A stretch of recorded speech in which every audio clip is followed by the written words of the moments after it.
welcome to Vivid Voices, an inspiring interview series and initiative by the Thicky Ladies Organization Chennai chapter. This interview series has been created to celebrate the very diverse experiences and perspectives of thought leaders and change makers from all walks of life. I am Antara Pandit, and today we have the pleasure of speaking with Ms. Maya Thiagarajan, who is the founder and the education director of Tree Learning, an organization that builds a strong community of educators who support each other, grow with each other, and help each other learn. Tree helps teachers find jobs, upgrade their skills, and connect with like-minded people to discuss big issues in education. Maya, thank you so much for being with us here today and taking the time to join us for this interview. You were the first person who came to mind when we wanted to do an interview in the education segment. As the founder and education director of Tree, you're in a very unique position to talk to us today since you have worked with schools across the board. You are an author. Your book, Beyond the Tiger Mom, East-West Parenting for the Global Age, gives readers a very detailed insight, I think, personally, into the Eastern versus Western methods of education, how they really blend in, and how we can learn from both the methods together. So today we're going to be talking to Maya about how school curriculums today can really adapt to future job markets. And we are going to dive into the situation in India today versus the global environment, where the gaps might be, and how we can really work together to help guide our children in the right direction when it comes to preparing them to step out from school, from the four classroom walls and into the real world, into the job market. So Maya, parents and even students today are really questioning the kind of content that they're learning in schools and the topics that they are learning and wondering whether it's really relevant to today. So I guess my first question to you is, what is your assessment of the current state of educational curriculums in India? Do you feel that they're adequately preparing students for the job market? If not, where do you feel the gaps are? What are your thoughts? So I think that the national education policy, which was formulated a few years ago, is actually very good in terms of having a very good vision for what the country needs. Now, the issue, I think, is that it's hard to implement. Yeah. We need a huge shift in terms of how our teachers think and the training they receive in order to actually implement that kind of a policy. I think even our curricula are trying to change, but there's still a ways to go because I think the Indian curriculum, the issue that I see is that it's still very content oriented. It still focuses a lot on mastering content, and really in today's world, content is easy for kids to access, and what we need to be doing is focusing much more on building long-term skills that will allow students to actually be able to be employable and to thrive in today's economy.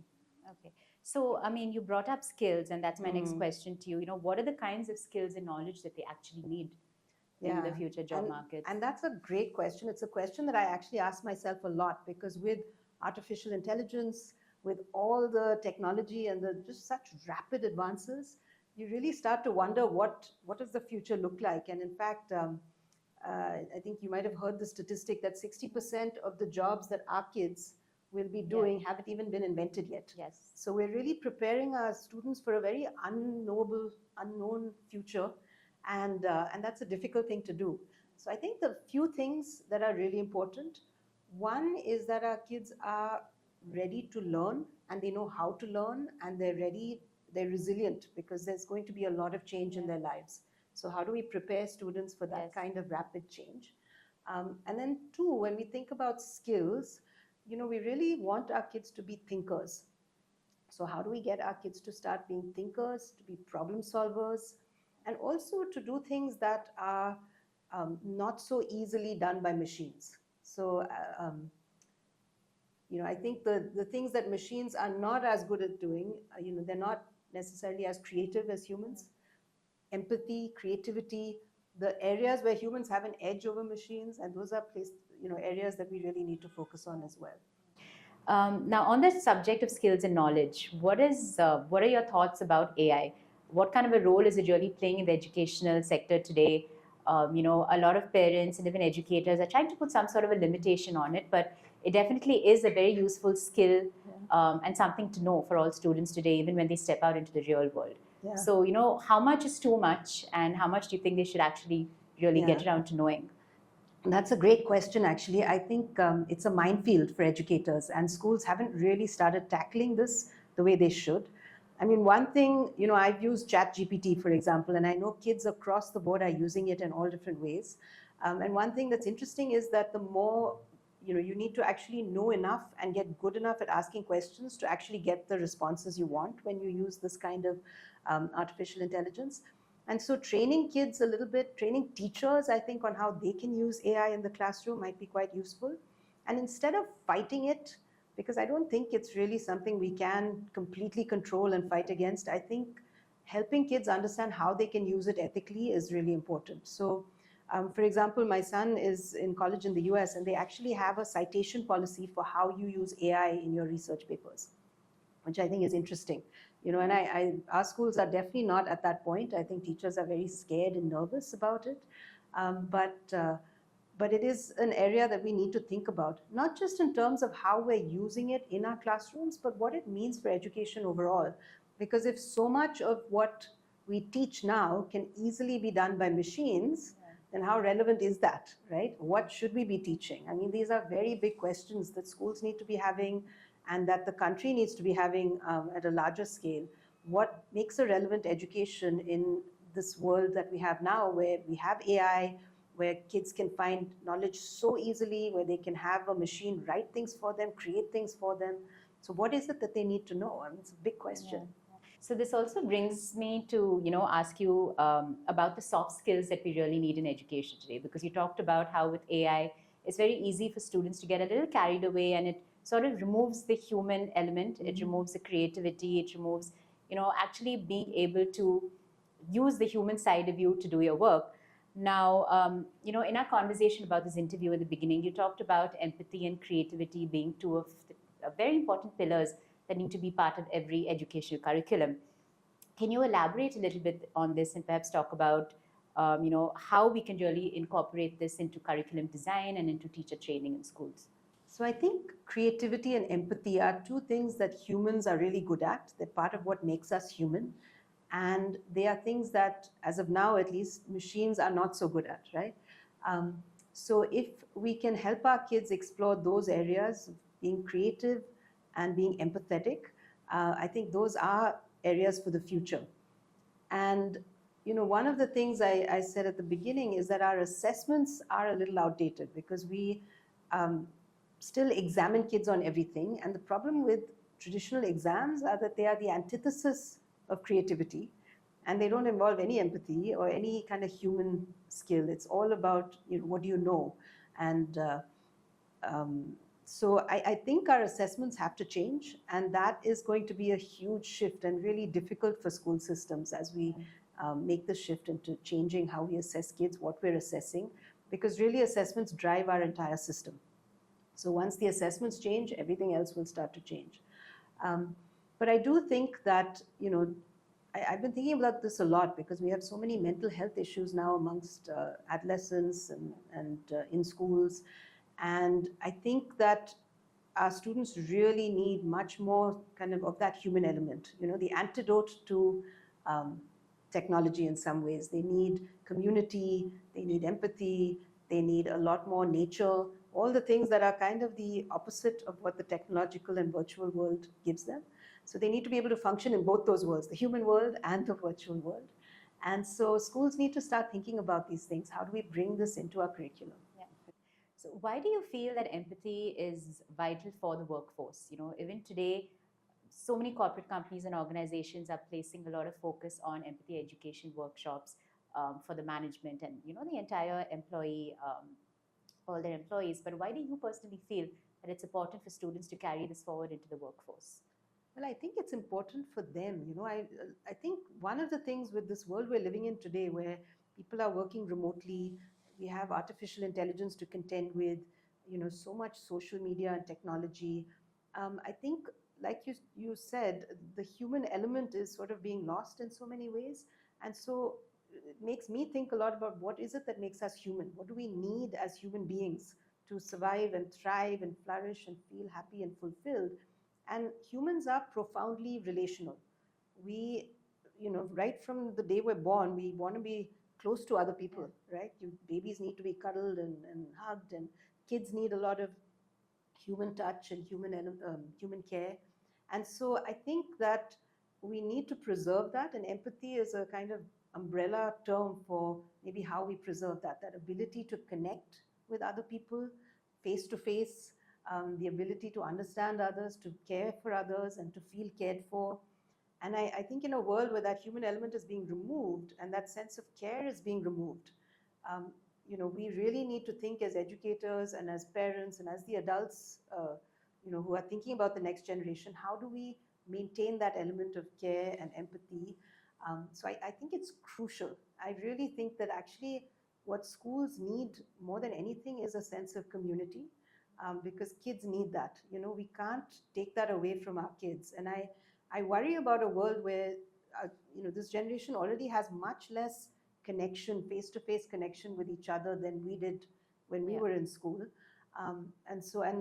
Given how hybrid and remote workplaces are now, that it's not like it's going to get better as they grow older.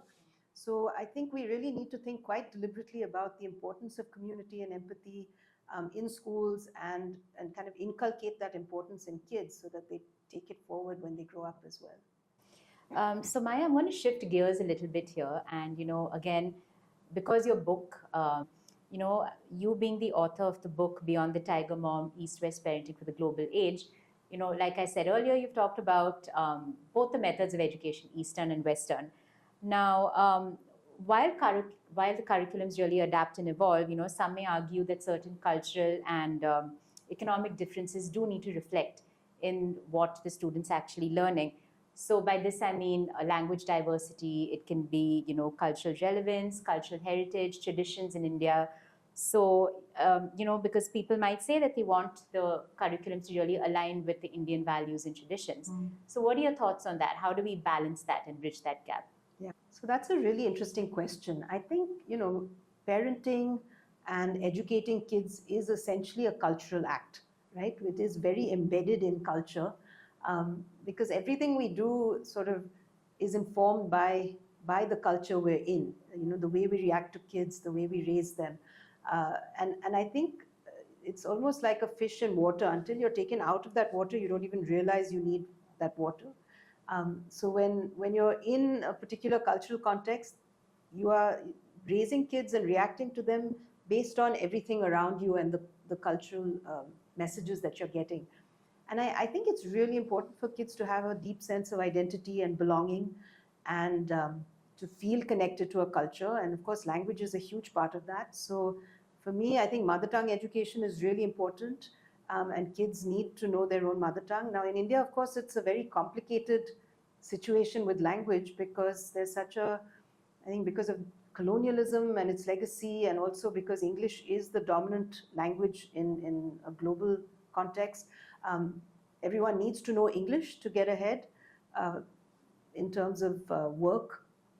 But at the same time, they need their mother tongue to feel connected to the culture, and also to work within this context, right? So I think everyone does need to be bilingual, and it is complicated. I mean, at TREE, we talk about this a lot, that even for teachers, this need to be able to function very well in English when it's not your mother tongue can actually be very challenging. It's a added challenge for so many people. But I think language is really important, and culture is also very important. Kids need a sense of connection to their own culture. Now, what that means, of course, India is such a diverse place. So when we talk about Indian traditions and Indian culture, it can mean many different things to many different people. But I do think that it's important for us to be thinking about life skills, ways we communicate, ways we help children understand their own identities. And all of this is important in schools, and important for teachers to be thinking about, and ways that we are inclusive towards kids from all different backgrounds within an Indian context. So definitely, while we're talking about a global curriculum and functioning in a very globalized world, the local is also important. I think it's important for kids to be doing community service, for example. That's one way to help them connect locally and understand their local culture and what it needs. It's important to, talk about Indian festivals, Indian traditions, and all different Indian religions and backgrounds. All these things are important for kids to be exposed to and be thinking about in school for sure. So it's actually very interesting because I was part of an exhibition a few days ago where a student was talking about that movie Lipstick Under My Burqa. Huh. And, during her presentation, she was really talking about the authority figures and how power can really, make a difference. And, she's talking about how the movie had actually been banned in many theaters throughout the country for various reasons. Cultural differences and different traditions and different things that I guess people in places of authority didn't really like.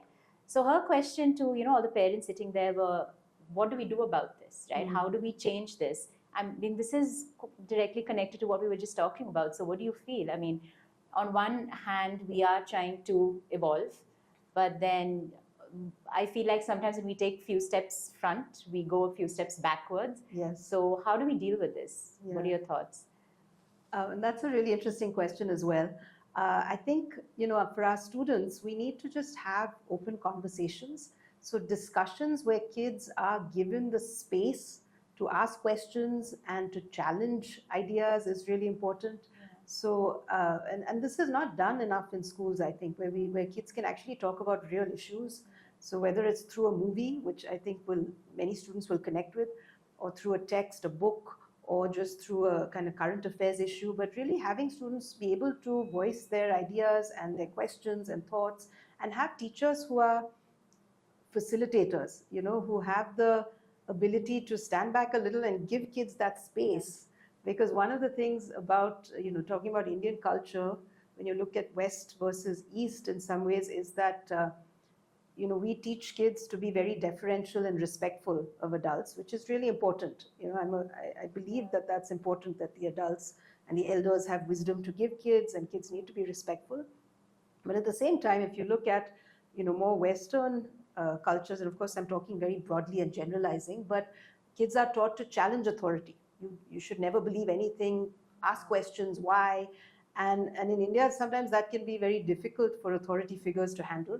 So I think we need some sort of middle ground. We need both. Kids have to appreciate the wisdom of the elder and be deferential and respectful, but they also have to have spaces where they can challenge ideas and ask questions and be able to say, no, I don't agree with this, and why is it like this, and my generation thinks a little differently. And so we need that space, and we need that balance, I think. So I guess my solution would be really, can schools create spaces where kids can have these discussions and challenge things and then talk about it, right? So Maya, I think to really see if anything's effective, we need to be able to actually tangibly measure it. With curriculums evolving so much, and in preparing students for the future job markets with, in a completely diverse and rapidly changing economy like India, how do we measure results and know whether curriculums and the adaptations that they're going through that is actually working and students are benefiting from it? This is a very complex question, and I've been wondering about it myself a lot, because I feel like right now our current system of assessment is not effective in many ways, but it's a system that we're very entrenched in, and it really drives everything in our schools. Exams are in some ways the antithesis of creativity, because there's always a right answer. You can't ask a question, you can't challenge things, you can't use technology, you can't do any of the things that we're saying are important in today's world, right? There's no room for creativity, divergent thinking. So I'm concerned about what our assessments are testing, but also when you move to different forms of assessment, you run into a lot of issues in terms of how do you do it at scale, and how do you do it in a way that's fair and standardized and objective for so many students. Because if you did give them creative projects, it becomes much more subjective, right? And if every student is approaching things in a different way, how do you then judge them and score them? It's quite complicated. So I think this is an area that schools need to think about a tremendous amount, and at the center also we need to think about it a lot, because assessments really do drive the whole system. Whatever gets measured and tested is what gets taught. But And we know that right now what we have is flawed because we have students coming out of schools with excellent marks, but they're not really employable and they're not really able to do what we need them to do in current workplaces. They've never made a presentation, for example. They've never written some sort of original analysis. They've not done research, yet they've gotten top scores, and employers don't know how to use them effectively. So we know we need a shift, and we know that that shift needs to go in the direction of allowing students to do things that are far more creative, far more interesting, much more project-based, where there is a lot more problem solving, a lot more room for divergent thinking, maybe for collaboration, right? And that where technology can be used, it's not prevented completely. So it has to feel like these are relevant assessments, but how do we do this, like I said, at scale and in ways that are fair and objective? That's a question that I think I'm not really sure I have the answer yet. And I know that some curricula like the IB, the International Baccalaureate, do a lot more project-based evaluation where kids have to do research papers and projects.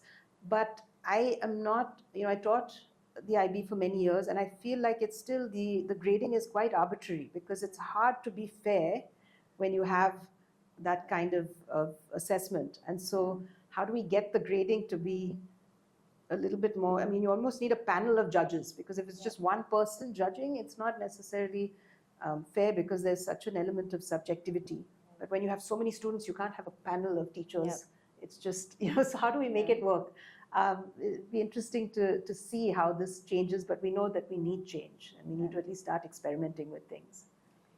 So while the way students are being taught is changing, I think we should also talk about the teacher training that goes in, and how teachers are being trained today versus maybe a decade ago. So in what ways do you think that we can really support the professional development of teachers to ensure that we are equipping them to really teach the soft skills that are required? TREE, the organization I run, one of the main things we do is teacher training. We do a tremendous amount of teacher development work. So it's something I've thought about very deeply, and I've tried all kinds of different things in this area. One thing that's really important is that teachers need to be learning continuously. So right now, many schools in India still do a workshop at the beginning of the year and a workshop at the end of the year, and that's all.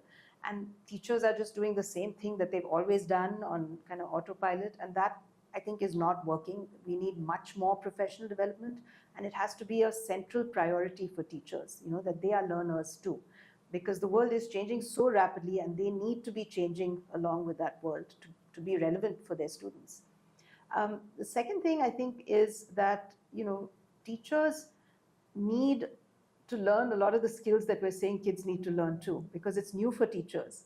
So for example, we say that students need to be able to do research, but many of our teachers have not actually had the opportunity to do real research in their own education. So they don't know how to break down that whole process of research for kids, right? It's, you can't just tell a student, go research the partition or freedom struggle, and then expect that you're going to get something of value. Kids will just copy paste, and you'll get, you won't get anything very valuable. And then the teacher can't blame the child because they haven't taught that skill. They haven't broken it down. How do you ask a good research question? How do you find and evaluate sources? How do you paraphrase? How do you organize your ideas? How do you cite? They themselves haven't had that exposure, so it's hard for them to teach. So I think for 21st century skills, one of the things we've been thinking about is how do we make teachers, teachers have to learn and go through that process themselves before they can feel comfortable and confident teaching those skills to students. So for skills like research skills, analysis skills, a lot of these problem-solving, project-based, teachers need to go through those processes themselves. In terms of the soft skills, like growth mindset, empathy, connection, all that, I actually think many teachers come to the profession with a lot of that in them already, because the profession tends to attract more caring people. But again, we do a lot of workshops where we talk about these, the importance of connection, actually, overwhelmingly. That once you have those connections with students, everything else falls into place. And one of the things we talk about is, instead of talking about classroom management and behavior management, can you talk about building relationships? because once you have those relationships with kids, their behavior tends to be much better anyway. So yeah, I think soft skills are really important as a kind of framework and foundation for everything. But even the harder, 21st century skills of, like I said, research, problem solving, critical analysis, all of these things, our teachers need a lot more training to become really comfortable actually teaching them themselves. So you talked about building relationships, and I've always felt that a very good way to really build a relationship with anyone, for that matter, is to really understand their perspective on a particular topic, put yourself in the shoes of the other person in the relationship. Now, even between teacher and student, I think that's very important. And I've also seen with my own eyes, I've seen role playing as, in sometimes in teacher trainings, when I've walked past a classroom and I've seen this happen. Do you feel that's an effective technique? Because I've always found that very, very interesting, teachers putting themselves in the shoes of kids. And also, that also touches upon empathy. So what are your thoughts on that? I think role playing is very effective in many ways. We actually do it a lot when we talk about teachers interacting with parents, because the teacher-parent relationship can often feel a little adversarial, where teachers feel defensive and parents come in angry. And so we do a lot of role playing when we help teachers think about how to interact effectively with parents. And one of the things we get teachers to think about is how much of what parents bring to a parent conference stems from their own anxieties. It's not even about the teacher, it's their own anxieties about their kids and how much they're invested in their kids. And once teachers start to understand that, they approach that parent completely differently. So those role plays and that perspective taking is really important. I think it can also be very important with kids. If a teacher is able to think about the perspective of all the different kids in her class, or if she's trying to resolve some sort of a conflict or dispute among students, not just immediately taking the side of one child, but really thinking about how every child feels and is impacted, and also where children are coming from, right? Like, we tend to make very hasty judgments sometimes about a student, but really trying to step back and empathize, understand where they're coming from, what they might be dealing with in their own lives. So that perspective taking is very important, and certainly role playing is a great way to train for that. But even just getting teachers, like one of the things we do a lot of is what we call case studies, where we just share a particular scenario and have teachers discuss how does each person feel, where are they coming from, what are the issues there, and then how would you deal with it. So just having those conversations, in addition to role plays, I think are very important. So Maya, what is that one key message you would like to convey to educators, policymakers, and even parents about the importance of adapting curriculums for future job markets? So I think, the world is always in a state of change, and change is the one thing we know we're going to encounter, uncertainty and change. And I think getting teachers to not be afraid of that, to not be afraid of change, and instead to embrace it, and to be very open to learning themselves. Now, I have to say, I work with so many teachers, and I really appreciate teachers. I mean, the job is a tough job. I honestly feel like, it is rocket science in a way. You have to have so many different skills. You're continually dealing with so many students, and it's a highly emotional job, high stakes, because how a teacher teaches can actually make a child love a subject or hate a subject. They can make a child feel confident or make a child lose their confidence. So the stakes are really high. And I think for teachers, being able to feel empowered and then being able to be open to change, open to learning, open to growing, really thinking about themselves as professionals who are doing complex, high-stakes work, that's really important to me. So I guess one of the key messages I would like to get people to think about is just the importance of teaching as a profession. Because until, as a society, we're able to prioritize it and say this is possibly the most important profession, if not one of the most important professions, because teachers are the ones raising our whole next generation.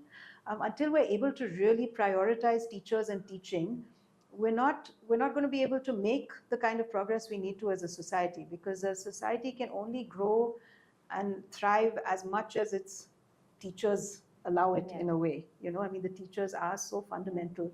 So if we can prioritize teaching and education and really start having these bigger national conversations and local conversations about the importance of the profession and the ways in which it needs to change and adapt, I think that's really, really important. So I don't know if that answered your question exactly. It did. But that's my key message. I think that this is so central. We can't not have these big conversations. Maya, thank you so much for joining us today for this interview. I think that's all the time that we have today for this episode of Vivid Voices. To everyone watching this, thank you so much for joining us for this episode, an initiative by the FICCI Ladies Organization, the Chennai chapter. We do hope that you found this conversation with Maya as inspiring and enlightening as we did. Thank you again, Maya. So stay tuned for more compelling stories from remarkable individuals in the upcoming episodes of Vivid Voices. Thank you.